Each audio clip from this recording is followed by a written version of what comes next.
Tamil Nadu BJP अध्यक्ष अन्नामलाई ने DMK पर निशाना साधा है और निर्मला सीतारमण के खिलाफ विवादित जो टिप्पणी थी उसके लिए निशाना साधा। अन्नामलाई ने पुलिस कार्रवाई की मांग भी इस पूरे मामले को लेकर की है। पुलिस जल्दी गिरफ्तारी करे, अन्नामलाई ये बात कह रहे हैं। अन्नामलाई ने डीएमके पर निशाना साधा है और निशाना न सिर्फ साधा बल्कि उन्होंने एक्शन की बात भी कही है। पुलिस जल्दी इस पूरे मामले को लेकर कार्रवाई करे, ये बात उनकी ओर से कही जा रही है। तो ये बड़ी जानकारी। पीएम मोदी का एक तरफ आपने देखा कि दौरा होने वाला था, लेकिन उससे पहले इस तरह की जो बयानबाजी थी उस बयानबाजी को लेकर अन्नामलाई ने मोर्चा संभाल लिया है और वो डीएमके के ऊपर हमला बोलते हुए नजर आ रहे हैं। वित्त मंत्री के ऊपर जो टिप्पणी की गई थी डीएमके की ओर से, उस टिप्पणी को लेकर ही उनकी ओर से ये कहा जा रहा है कि इस पूरे मामले में एक्शन होना चाहिए। इस तरह की जो टिप्पणी है उसको बर्दाश्त नहीं किया जाएगा। पुलिस इस पूरे मामले में एक्शन करे। जो कॉन्ट्रोवर्शियल स्टेटमेंट निर्मला सीतारमण को दिया था उसी पर ही ऑब्जेक्शन अपना दर्ज कराते हुए पुलिस कार्रवाई की मांग कर रहे हैं अन्नामलाई। और अब चलिए आगे बढ़ेंगे। इस बीच बड़ी खबर आपको बताएंगे। 8 जुलाई को नहीं खुलेगा श्री मंदिर रत्न भंडार। 8 जुलाई को पहले खोले जाना था, लेकिन इस पर अब फैसला फिलहाल नहीं लिया गया है। ओडिशा के कानून मंत्री पृथ्वीराज हरिचंदन ने ये जानकारी दी है। एएसआई के अफसर ने कहा था 8 जुलाई को रत्न भंडार खोलने की बात। कानून मंत्री पृथ्वीराज बोले कि अधिकारियों ने लोगों को भ्रमित किया है। रत्न भंडार खोले जाने पर फिलहाल अभी तक कोई निर्णय इसमें नहीं हुआ है। दरअसल अब जो चुनाव में भी ये मुद्दा बहुत ज़्यादा गरमाया था। हालांकि इसमें भी कहा जा रहा है कि ऐसा कुछ भी नहीं है, भ्रमित करने के लिए इस तरीके का बयान दिया गया, लेकिन फिलहाल ऐसी कोई भी जानकारी नहीं है कि रत्न भंडार खोला जाना है। रत्न भंडार खोले जाने पर अब तक कोई फैसला नहीं हुआ है। बढ़ते खबरों में आगे और खबर जम्मू कश्मीर से। जम्मू कश्मीर के कुपवाड़ा में जेल में गैस सिलेंडर विस्फोट की खबर है और इसमें 9 कैदी जख्मी हुए हैं। 2 की हालत गंभीर बनी हुई, जिन्हें अस्पताल में एडमिट कराया गया है। 5 घायल कैदियों को श्रीनगर रेफर किया गया है। तो बड़ा हादसा यहां पर हो गया जम्मू कश्मीर के कुपवाड़ा में। देखिए किस तरह से अफरा तफरी का माहौल हो गया। दरअसल कुपवाड़ा जेल में गैस सिलेंडर विस्फोट हो गया। 2 की हालत गंभीर, सभी को क्वारंटाइन अस्पताल में एडमिट कराया गया है। 5 घायल कैदियों को श्रीनगर रेफर किया गया है।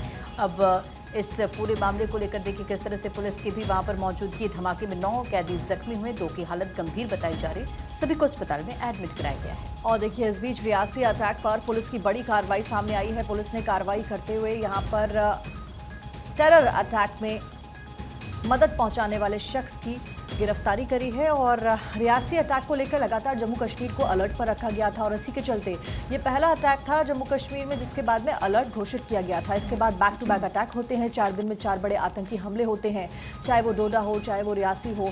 और उसके बाद कल भी एक घटना हुई जहां पर पुलिस की एसपीओ की एक राइफल लेकर एक व्यक्ति, एक शख्स फरार हो जाता है। हालांकि उसको बाद में पकड़ लिया गया था, लेकिन फिलहाल आतंकियों का मददगार गिरफ्तार कर लिया गया है। रियासी अटैक पुलिस की बड़ी कार्रवाई सामने आई है। अब आगे की जांच पड़ताल की जाएगी कि आखिरकार कैसे इन लोगों ने प्लानिंग करी, प्लॉटिंग करी और कैसे इस इतने बड़े घटनाक्रम को अंजाम दिया, आतंकी हमले को अंजाम दिया जिसमें कई श्रद्धालुओं की मौत हो गई। ये आतंकी ओवरग्राउंड वर्कर था जिसने आतंकियों को घटनास्थल तक पहुंचने में मदद की थी और इस आतंकी हमले में 9 लोगों की जान चली गई थी, 33 घायल हुए थे। अब इस पूरे मामले में देखिए रियासी हमला मामले में एक मददगार गिरफ्तार हो गया है। जानकारी निकलकर सामने आई कि बुधवार को आतंकवादी को अरेस्ट किया गया और ये आतंकी ओवरग्राउंड वर्कर था जिसने आतंकियों को घटनास्थल तक पहुंचने में मदद की थी। फिलहाल अब इस पूरे मामले को लेकर जांच की कार्रवाई आगे बढ़ रही है। पूजा देखिए एसएसपी ने बताया कि हमले के बाद से पुलिस ने कंडा के आसपास सभी गांवों में सर्च ऑपरेशन चलाया। आसपास के इलाकों से करीब 50 से ज्यादा लोगों को हिरासत में लिया गया। इस दौरान पता चला कि सुंदरबनी के बदराई निवासी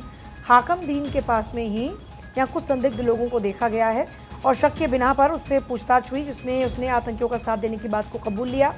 यहाँ बताया गया कि आरोपी के पास से कोई हथियार या फिर कोई संदिग्ध वस्तु नहीं मिली, लेकिन इसके बावजूद इस पूरे मामले में जाँच लगातार जारी है। रियासी में बस पर हमला करने वाले आतंकियों का मददगार आखिरकार गिरफ्त में है। सिर्फ 6,000 रुपये में हाकम ने श्रद्धालुओं की जिंदगी का सौदा कर दिया। जरा सोचिए, लोगों की जिंदगी को कितने सस्ते में आका मात्र 6,000 रुपये के अपने फायदे के लिए लोगों की जिंदगी को दांव पर लगा दिया। जम्मू कश्मीर से खबर है अगली भी, जहां पर AK-47 राइफल लेकर भागने वाला जो आरोपी था वो अरेस्ट हुआ। डोडा में जवान से AK-47 राइफल बरामद हुई। जो लेकर शख्स भागा था AK-47 उसको गिरफ्त में ले लिया गया, उसकी गिरफ्तारी हो चुकी है।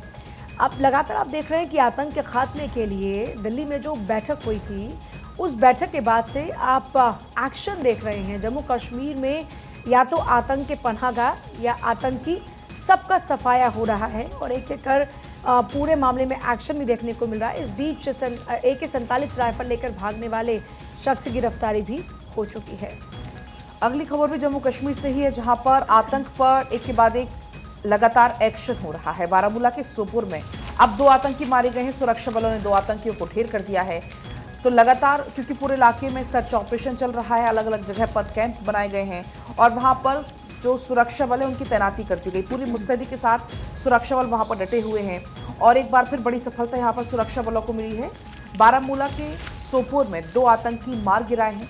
सुरक्षा बलों को ये बड़ी सफलता मिलते हुए 2 आतंकियों को ढेर किया है। तो बारामूला जिले के वाटर गांव में आतंकियों की मौजूदगी की सूचना के बाद तलाशी अभियान शुरू किया गया और तभी आतंकियों ने अचानक गोलीबारी शुरू कर दी। हालांकि बारामूला में 2 आतंकी मुठभेड़ में मारे गए हैं। बात अब दिल्ली की करेंगे। खबर दिल्ली से, जहां दिल्ली में बिजली की डिमांड ने रचा एक नया कीर्तिमान। बीते 24 घंटे में 8,656 मेगावाट रही बिजली की डिमांड। तो 22 मई 2024 के बाद 8 बार 8,000 मेगावाट के पार हुई है बिजली की सप्लाई। तो देखिए, दिल्ली वासियों पर लगातार काफ़ी दिक्कतों का सामना करना पड़ रहा है और अखबारों में भी इसका जिक्र है। दिल्ली वालों पर परेशानियों का 13 प्रहार है और राजधानी में गर्मी के बीच घंटों बिजली भी गुल रही है। रिकॉर्ड स्तर पर पहुंच गई है मांग और लोगों से अपील की गई है। बिजली कंपनियों का कहना है कि दिल्ली में 50 लाख से अधिक घरेलू उपभोक्ता हैं जो पंखे, एसी और कूलर का व्यापक स्तर पर उपयोग कर रहे हैं और ऐसे में बिजली कंपनियों से लोगों से अपील की है कि वो बिजली बचाने के लिए जरूरी उपाय करें। तो देखिए, लगातार ये रिकॉर्ड जो है वो टूट रहा है। इससे पहले मंगलवार को दिल्ली में बिजली की मांग का रिकॉर्ड टूटा था जब दोपहर 3:22 पर 8,647 मेगावाट दर्ज की गई थी बिजली की मांग। और आंकड़ों के हिसाब से देखा जाए तो इससे साल गर्मी के चलते बिजली की मांग लगातार रिकॉर्ड तोड़ रहे हैं। साक्षी। और इस बीच रंजना, दैनिक जागरण में भी ये जानकारी दी गई है कि किस तरीके से दिल्ली में लगातार दूसरे दिन बिजली की मांग का रिकॉर्ड टूटा है। ऐसे में यहाँ बताया गया कि राजधानी में इस वर्ष 22 मई से लेकर अब तक 9 बार बिजली की मांग 8,000 मेगावाट और इस वर्ष 31 बार 7,000 मेगावाट से ऊपर पहुंची है। और ये इसलिए हो रहा है क्योंकि रात के वक्त भी हम देख रहे हैं कि तापमान रिकॉर्ड तोड़ रहा है, यानी कि रात के वक्त भी जो दिल्ली वासी हैं उनको गर्मी से निजात मिलता हुआ नजर नहीं आ रहा है। गर्मी लगातार बनी हुई है और टेम्परेचर बहुत ज्यादा रहता है। ऐसे में दिल्ली में हीट वेव में करीब 1.5 दर्जन मौतें हुई हैं, ये जानकारी मिली। आरएमएल हॉस्पिटल में 9, सफदरजंग में 5 की मौत की खबर फिलहाल मिली है। वहीं एम्स में भी बड़ी संख्या में मरीज भर्ती हो रहे हैं।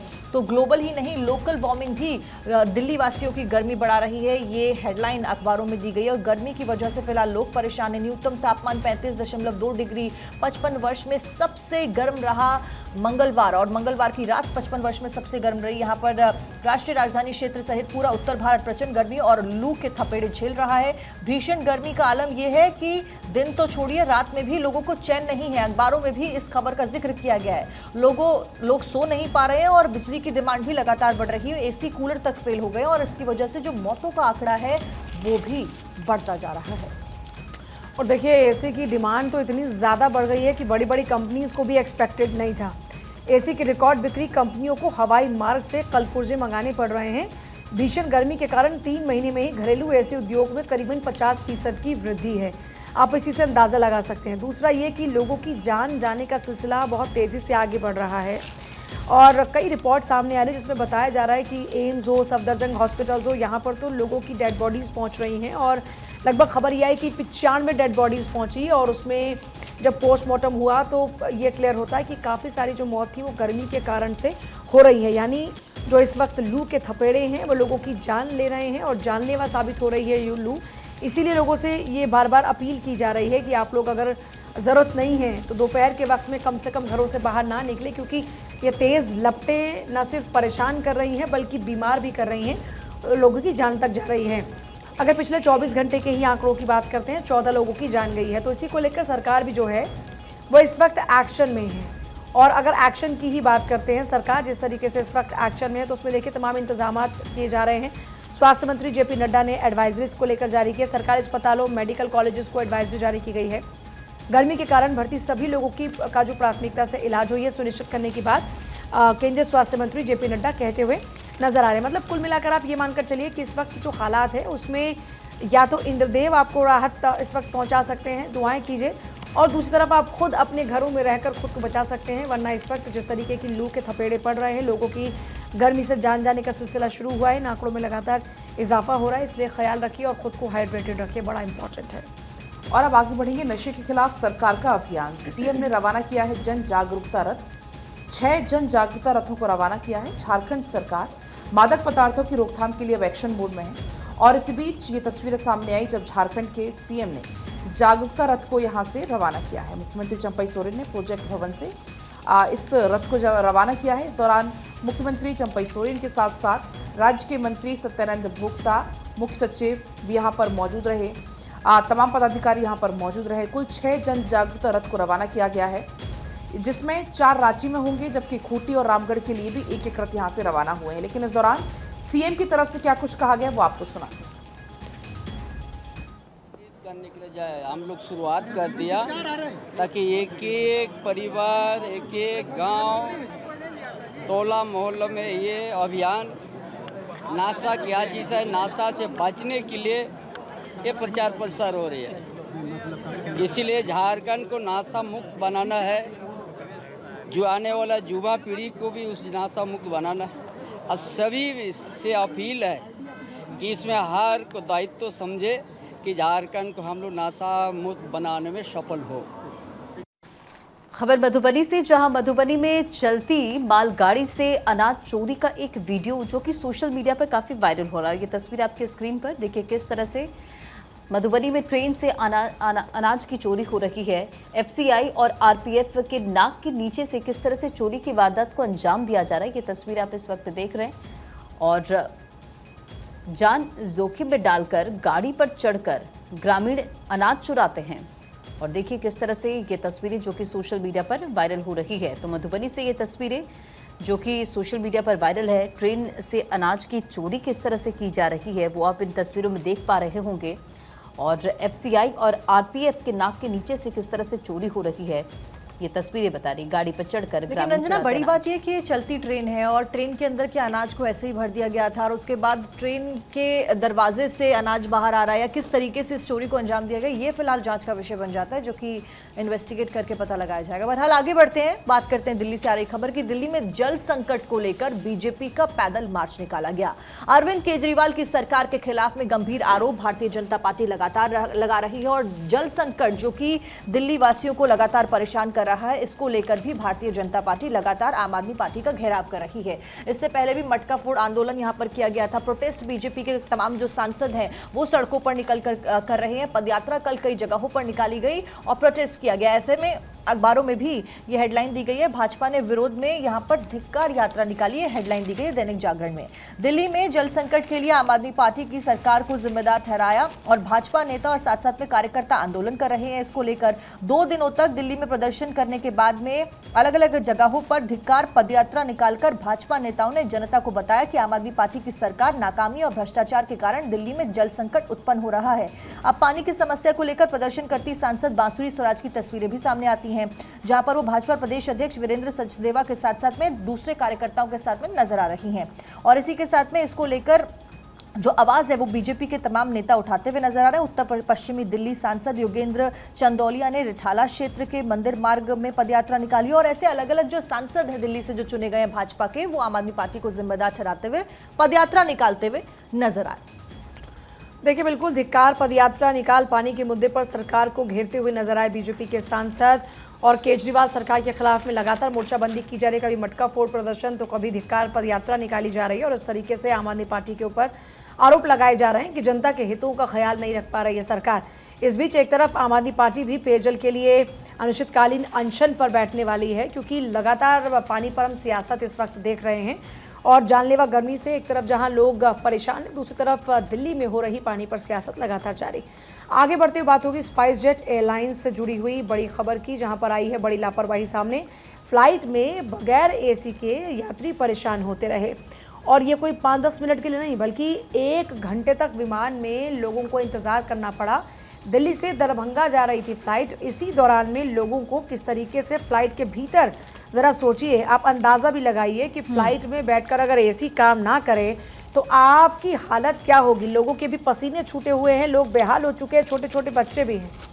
और पूजा, दैनिक जागरण में इस खबर का जिक्र भी किया गया, यहाँ पर बताया गया कि दरभंगा जा रही उड़ान का एसी नहीं चला, जिसकी वजह से लोग परेशान दिखाई दे रहे। कई यात्रियों की तबीयत इस दौरान बिगड़ गई। इसमें बच्चे भी थे, महिलाएं भी आपको नजर आ रही होंगी जो कि बुकलेट के साथ में हवा करते हुए नजर आ रहे हैं। और ह्यूमिड, क्योंकि दिल्ली की गर्मी लगातार लोगों को परेशान कर रही है, ऐसे में तस्वीरें डरा देने वाली और कई सवाल खड़े करते हैं। बुधवार के दिन को 11 बजे स्पाइस जेट की दिल्ली से दरभंगा के लिए जा रही उड़ान का एसी यहां पर नहीं चला और भीषण गर्मी में एसी चालू नहीं होने की वजह से कई यात्री बीमार पड़ गए। विमान में सवार यात्री ने यह भी बताया कि एसी नहीं चल रहा था। दिल्ली एयरपोर्ट पर चेक इन के बाद में विमान में 1 घंटे तक एसी को चालू नहीं किया गया। विमान के अंदर का तापमान 40 डिग्री था और यात्रियों को परेशानी हो रही थी। एसी को तब चालू किया गया जब विमान ने प्रस्थान करना शुरू किया। और पूजा, आपने भी देखा होगा कि अमूमन कई सारी फ्लाइट्स ऐसी चीजें कर रही हैं जिसकी वजह से यात्रियों को, क्योंकि एक बार मैं भी फ्लाइट में गई थी अभी हाल फिलहाल के दिनों में, तब उन्होंने बोला कि जब फ्लाइट टेक ऑफ करेगी तब एसी ऑन होंगे, जिसकी वजह से जो यात्री थे उनको परेशानी का सामना करना पड़ा। हालांकि यहाँ पर 1 घंटे तक सामना करना पड़ा और वैसे 10-15 मिनट होता है। देखिए, स्पाइस जेट के प्रवक्ता ने इस पूरे मामले में कहा है कि विमान के दोनों दरवाजे खुले हुए थे, इसलिए अंदर कूलिंग कुछ कम हो रही थी। फ्लाइट में एसी दुरुस्त थी, लेकिन ये तस्वीरें बता रही कि किस तरह से यात्री परेशान हुए। और राज्यसभा सांसद संजय झा का भी स्टेटमेंट है, यात्रियों को भीषण गर्मी का सामना करना पड़ा। स्पाइस जेट को निश्चित रूप से खेद जताना चाहिए। फिलहाल देखिए विमान में एसी बंद होने की वजह से किस तरह से घंटे भर यात्री परेशान रहे। पूजा, बात होगी मध्य प्रदेश के बैतूल की, जहां पर आंधी तूफान से स्कूल की छत ही उड़ गई। सहयोगी था कि उस वक्त विद्यालय भवन में कोई मौजूद नहीं था, लेकिन बड़ा हादसा यहाँ पर हो जाता तो ज़रा सोचिए, बच्चों की जान जा सकती थी। ऐसे कई और भी स्कूल हैं जो जर्जर हालात में संचालित हो रहे हैं। बिल्डिंग बहुत पुरानी है और जर्जर है, जहाँ कभी भी सांप बिच्छू निकल आते हैं, जिससे डर का माहौल इस वक्त है। तो देखिए मध्य प्रदेश के स्कूलों का हाल क्या है वो आप देख सकते हैं। मध्य प्रदेश के स्कूलों में बच्चे कैसे पढ़ रहे होंगे, आप इन्हीं तस्वीरों के जरिए अंदाज़ा लगा सकते हैं। तो बड़ा सवाल कि आखिर बच्चे स्कूल पढ़ने के लिए जाते हैं, लेकिन डर के साए में बच्चे यहाँ पर रहने को